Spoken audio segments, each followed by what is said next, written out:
Okay, so going back to what Diane was saying, Connie, within the next week, I expect to have your subcommittees get together and be questioned, be pushed and prodded to get the interview forms maybe a little bit more detailed. I'm sure that Thea and I, we got a few, after looking what we did, What you did? and what I did, we're going to have to put some more detail in that. So, we're, I did ask him, I said, do you want me to do more of this? He goes, oh, no, we're fine. well, whatever. But, Let us talk, let us talk to you a little bit first. You know, don't Never listen to a man. you know, don't proceed until we get a chance to work with you a little bit. And again, I don't want you to feel as though you need to go to the nth degree in terms of detail, and we certainly want the process to continue moving forward and don't want it to be mired in, you know, in a level of detail that's going to slow things down. Right. We just want to make sure that you have the critical details so that you're better prepared to discuss options in the next step without having to suddenly go back and do more homework because there's a missing piece of information. And that may still happen, but we're trying to help you avoid it at this point. We're actually trying to help you facilitate a faster process because you've got everything that you need to keep moving. Well, how do we stand? Are we on schedule with MRB? Or is MRB on schedule? We've, at this point, we're in the fourth step on that process timeline, which is on the website. And you know, there has been progress. Again, I think we'll see more rapid progress through, you know, the next stage based on how consistent and how thorough this information is at this stage. So, you know, there isn't we've passed the benchmarks, but there isn't a standard in this process to look at because you know, every committee's work is unique. So there really isn't a standard we can be compared to. No, is there a deadline that we got to have everything turned in so the board can vote on this at all? Or? No, we discussed that before. We've got a goal of, you know, 6 months from December 27th is the goal. So if we can get it done by that would be nice. But the most important thing is to get everything done properly so that when we give our recommendation to the village, it's clear and we can back up everything that we recommend. And if we don't meet the goal in time? I heard it was, what, June 25th? Well, it'll be June 27th, 6 months from December 27th. Okay. So July 2nd, you know, I was thinking about the first week of July. But that's a goal, and I'd like to see it, you know, maintained. So, if you were to compare, you know, this process with other communities that have gone through a similar process, the average that we've seen in terms of process length has been 10 to 11 months. And again, you know, in terms of prevailing thought, that's been the I don't want to say typical because there is no such thing as typical in this case, but that's been the historic, you know, amount of time that it's taken. We're on a very aggressive timetable. You know, we've dedicated a lot of hours to, you know, to getting a head start on the fiscal analysis and, again, getting you in good shape. So we're, you know, yes, we're definitely moving forward at a pretty rapid pace here. So. Well, I think I'm in agreement with Jim. What is the deadline? And when do we have to have it done by? I mean, That's a, you know, you could say... We discussed this at our very first meeting when I brought up that according to what I read, if it's not done within 6 months, if interested citizens want to take us to court and tell the judge, you know, this is supposed to be done in 6 months and it's not done, the judge is going to say, where are you in the process? If it's not at a stalemate, they're going to let us keep going. So, you know, there is, as long as we keep moving, you know, there's no drop dead date. Nobody can We're not going to dissolve the committee if it's not done July 2nd. Nobody can pull the plug on it for not up to date, is what you're trying to say. No. Well, that's no reason why Diane, we shouldn't have a date to hit. I Right, guess, but that's why we're shooting for the 6 months. That's what the goal was. okay, Diane. So if we have all the information and we can get everything done by June 27th, then we'll have a big party and, you know, we can't go to Trombino's and have a drink anymore, but we can go to Growlers. Why did they still give looking us, for why your did they give us expertise. 6 months? Right. And you said that it takes 10, 11 months for other. No, what I said was historic, what Yeah. Okay. historically has proven to be, you know, if you look at other communities that have gone through this process, historically, it's taken 10, 11 months to get through a process that we're trying to get through in a 6-month period.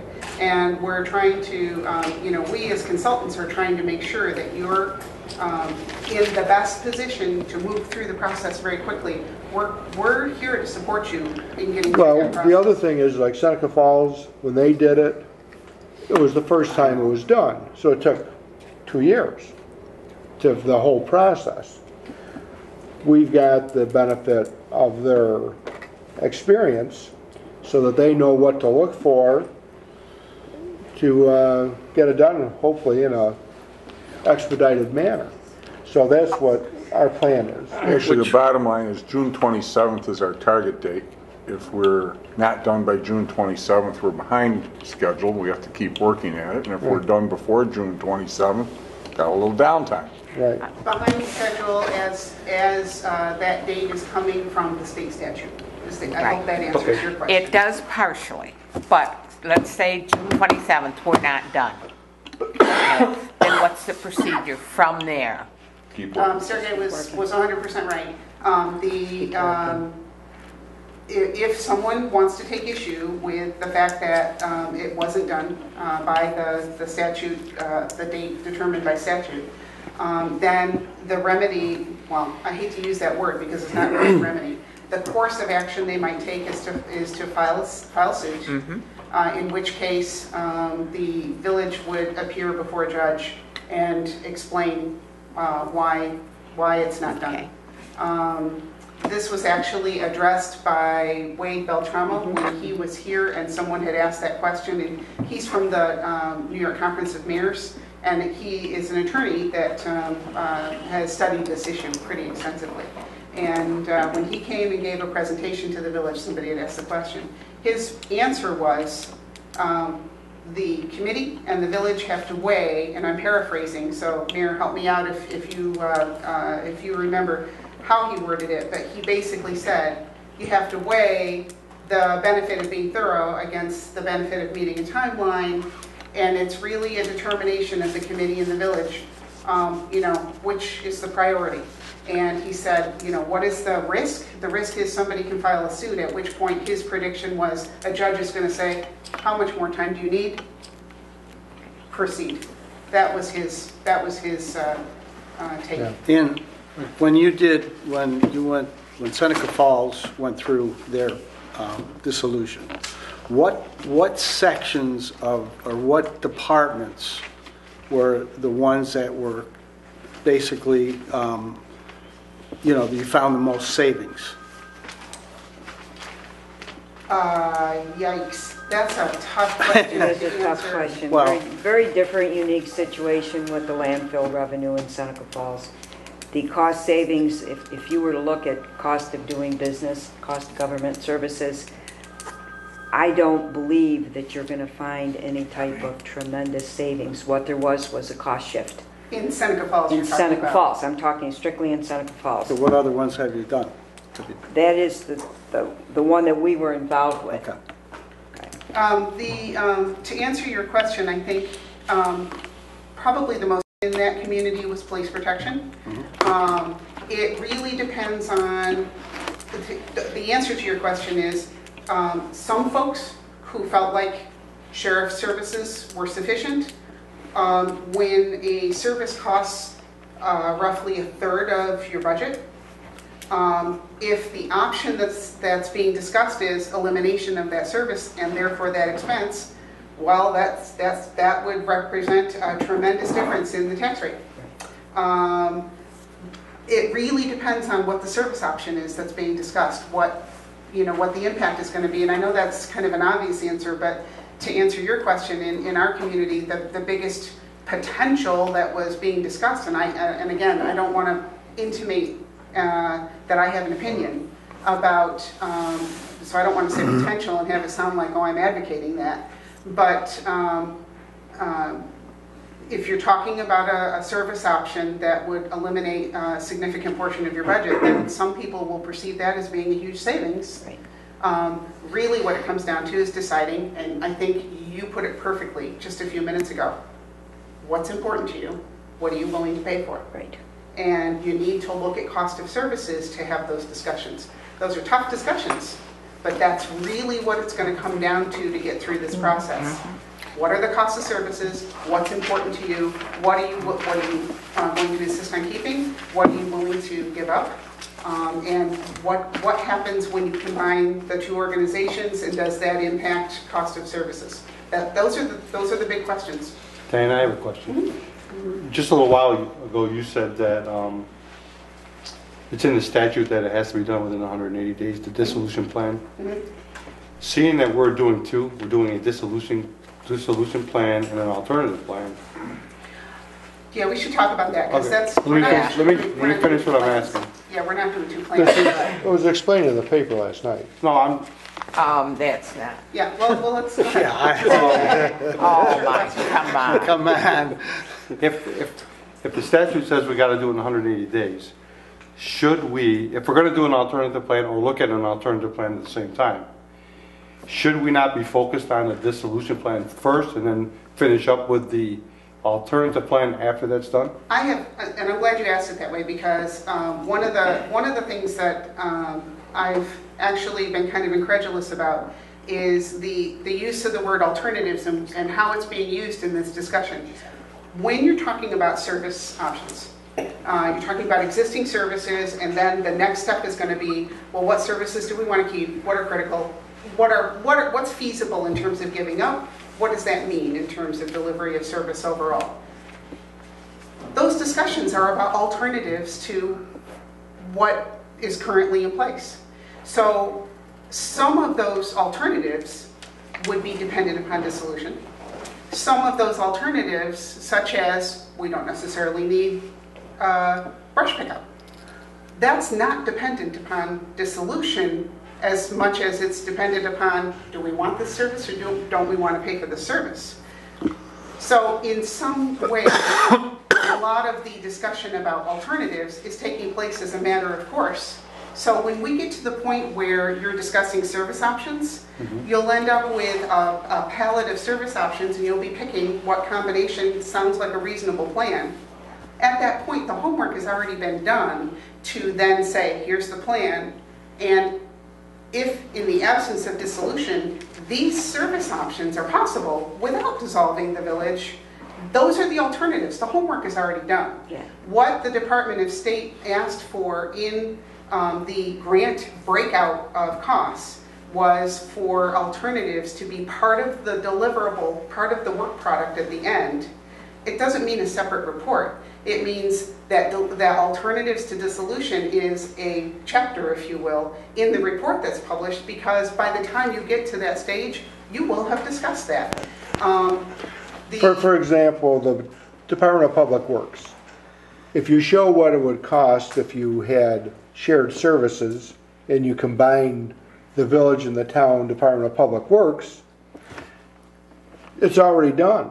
If you're saying, okay, if you don't dissolve, we can still combine those two departments, the village and the town, and just have one department.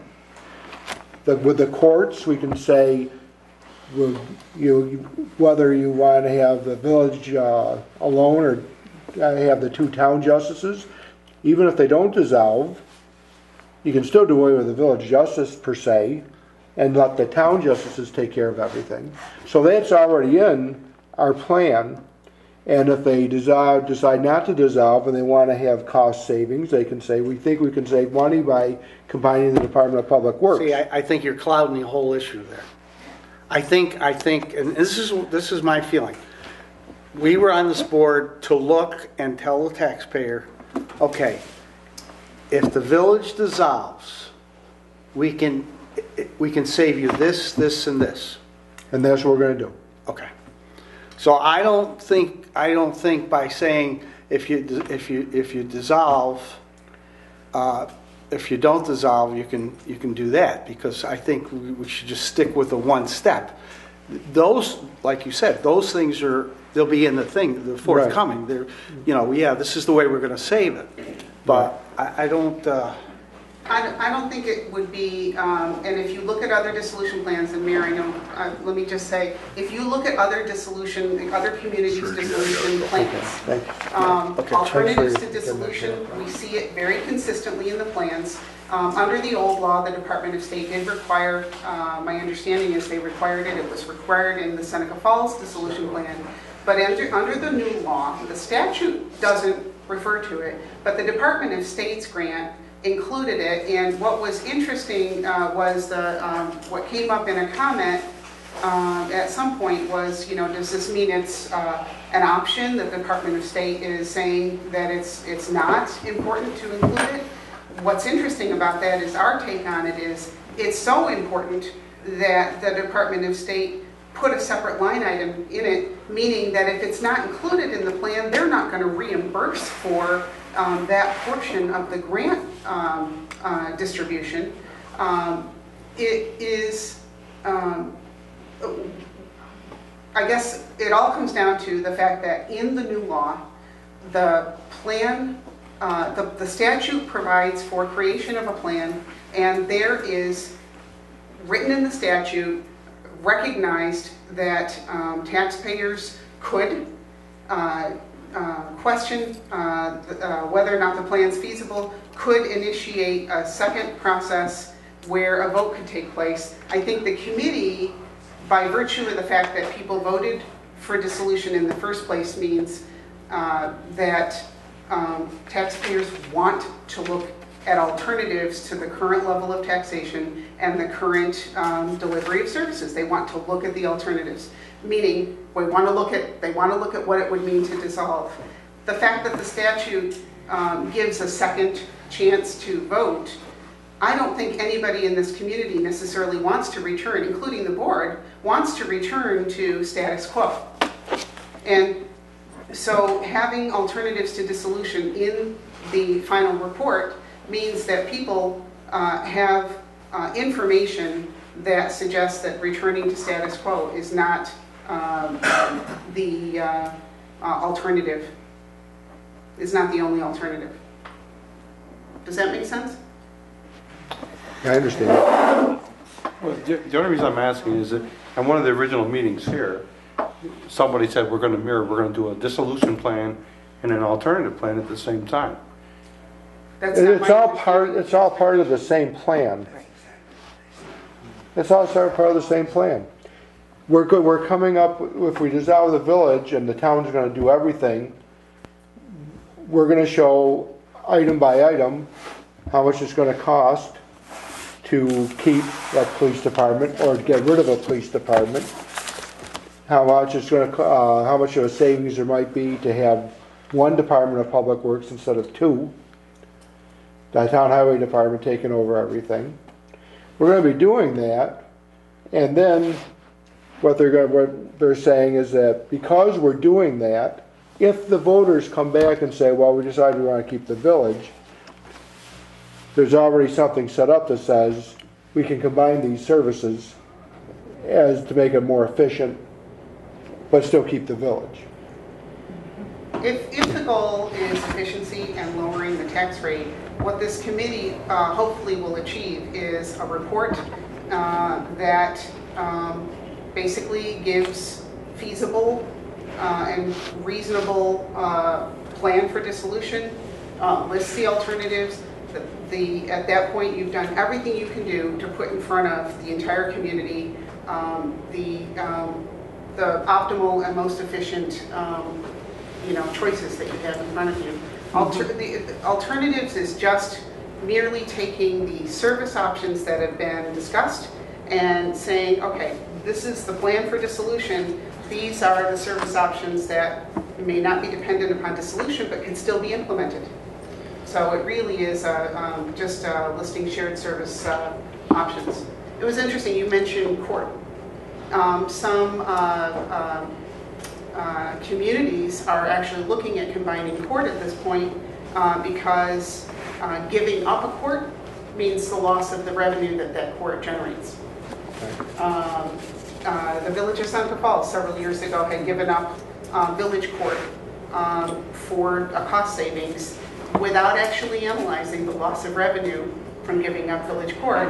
And as it turns out, in retrospect, now this is before, before I was directly involved, but it was pointed out to me that once the financial analysis was done, in retrospect, they lost more revenue than the costs actually. That was what was explained to me. You don't want to find yourself in a situation like that here, and it's an opportunity to look at every possible cost savings that you could achieve. And you are looking at everything. You're doing a thorough job. You are going to have such a base to move on to the next step. You really are. I still want to clarify something because, I think everybody's confused as to how we came about with the alternative. In last fall, September 11th to be exact, the village board authorized me to prepare a plan. This was about 2 days before we had our first meeting. And if any of you were present, Myra, and I think it's Finiak from the New York State Department of State, was here at that meeting. And she was here with a purpose, because in our conversation with the Department of State, we had made inquiry about applying for a grant to pay for this. Okay, so the village board on September 11th authorized the preparation of that plan. And we met with Ms. Finiak. Finiak? That's as close as I am. That's as close as you pronouncing get. it. We met with her the day after, and when I say that was myself and representatives and the clerk treasurer, and what she came up with was the wordage for putting the plan in the application, including the separation of $33,000 for the dissolution plan and the $12,000 for the alternative. This is directly from the New York State Department of State. So it isn't something that we had just thought it was a good idea. It's the recommendation of the state of New York that we do this, separate these two items. As they're explaining to you, we're already in the process of doing it because it is a part of the dissolution plan. It's also something we can look at and say to our taxpayers that this and this and this could be a savings, that type of thing. You got to remember, we're back in September before we had a vote on dissolution. We didn't know whether we were going to be dissolved or not. We were preparing for the future. And when we made that application covered everything at the state of New York's recommendation. That's fine. That's fine. That's not my question. My question was, when we first met here, Sergey said, or you did, are you right now, Diana? He said that we have to do two plans and it's in the law. We have to do, let me finish. We have to do a dissolution plan and an alternative plan, and he said it's in the law. And if it is, that's not my question. But I just want to be clear. So it sounds like we're not going to do an alternative plan. Is that correct? It's not going to be a separate plan. Okay, that's not the impression I was under from what was said here. Yeah, no, it's That's where our the confusion's Yeah, coming. no, our understanding is it's not going to be a separate plan. It's going to be taking the information that's been discussed and just identifying which service delivery options are not dependent upon dissolution. That's really what is that a fair? It's fair. Yeah. It's fair. So alternatives is a it's such a broad term. You know, it almost sounds like another plan, but it's an alternative that we have to do. But So because we're doing the this. main thing we're doing is a dissolution plan. That's what our goal is, and that's, I don't think we should waste time and effort and verbiage worrying about what's gonna happen Absolutely. 3 months down the road. Let's get our dissolution plan together, and from that, we'll have the alternatives already, so we don't have to do any more work to put the alternatives together. Let's just get the dissolution plan done, and That's what I want Now- a clarification. right, I don't wanna worry, you know, I don't wanna take up any more time. We've talked about this 4 times, and Yeah, I think it's enough. I think, you know, we're gonna just do the dissolution plan Okay. and go forward. Okay. So as of right now, we're waiting for them to meet with all the subcommittees, and then we're gonna start number crunching, then we're gonna start doing something. Right. Because this talking about this is very annoying to me, because it feels like But Groundhog's Day. getting I don't the, like it. but getting the information together, With them and the subcommittees. Right. Then we're gonna start number crunching, and we're gonna come up with our plan. right. Because I think we're wasting a lot of time here every night out of our private, personal lives. Yeah, well, that's why we're not meeting next week.